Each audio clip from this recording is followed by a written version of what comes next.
So you probably know about Vladimir Kramnik. And then you also know about one of the greatest, if not the greatest, women chess player of all time, Judit Polgar. Well, they played in 1994, and this is how it went. So Kramnik had the white pieces and started with e4, and then we see the Sicilian defense by Judit Polgar. Kramnik develops the knight, and Judit Polgar develops her knight. Here, this is a classic Sicilian defense. Here, you can either play some move like d4 or bishop to b5. This is the Rossolimo. Otherwise, it would be the open, but no. Kramnik decided to go for something more wild. The Alapin. The Alapin Sicilian is a pretty interesting way to deal with the Sicilian defense, and let's see how Judith Polgar does. So she instantly breaks in the center. If you are doing a waiting move here, white is simply just going to get a good center and just be a little bit better and have a more comfortable position. So that's why Judith Polgar straight away struck at the center, and after Kramnik took back, she took back with the queen. Now this is all theory. We get the move d4, and then instead of taking and granting white a square for the knight, she decided to go e5. e5 is now threatening to take, because after all trades are done, you're just going to end up material. And now here, after e5, it's takes, takes, takes.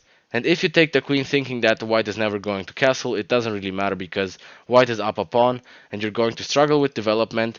White is just going to bring his king to safety, and at some point you're just going to be worse and lose the game.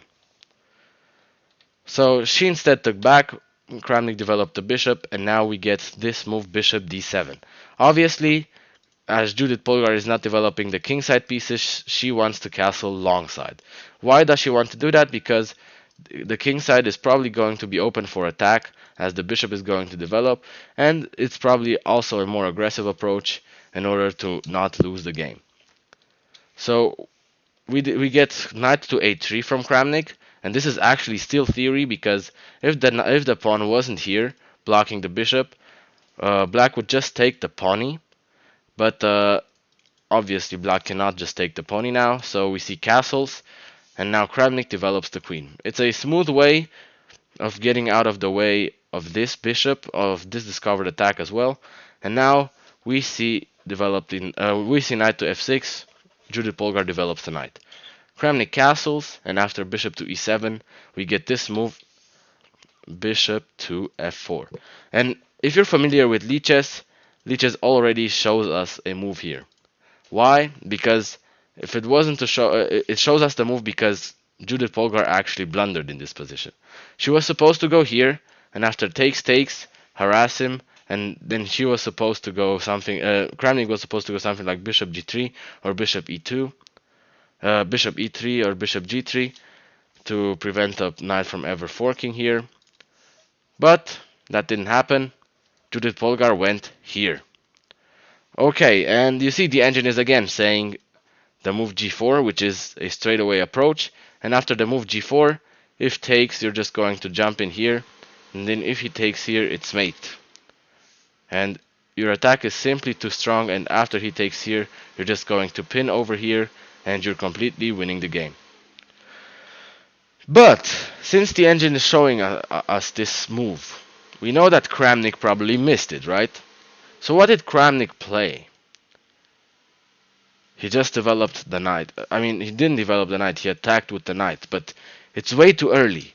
As you guys see, he was supposed to go g4. So after knight b5, we get takes, we get takes, we get takes, we get takes, and this is probably just a drawn position, to be honest.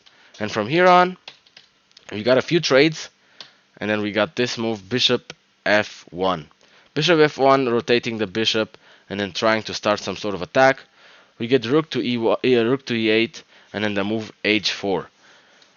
I mean, the material is equal, and that important point where he had to play the move g4 is gone. So, will Kramnik really get any other chance? Let's see. Okay, so we get the move h5. We develop the bishop to a more active square and get out of the way of the trade, so we don't really want to trade. And after just a few more moves, suddenly the position is completely dead. It's just a dead end draw. And after a few more moves, the position played out to be a draw.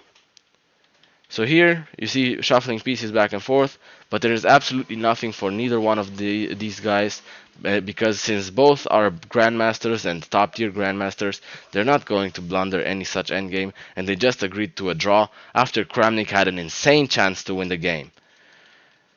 So as you can see, the Alapin, very good, very recommendable for everyone. And then here, after g4, obviously after takes, we've taken a look at this. He has to take here, and you're just going to pin. But Kramnik somehow missed this, and this is actually a very interesting game because obviously they didn't get to play many games against each other, and Kramnik didn't take the chance to win the game, and it resulted in a draw. So this was the summary of this game. I know you've probably never seen it before, or maybe you have. Let me know in the comments below, and let me know what other games I should analyze. If you found this interesting, let me know in the comments below as well, and see you next time.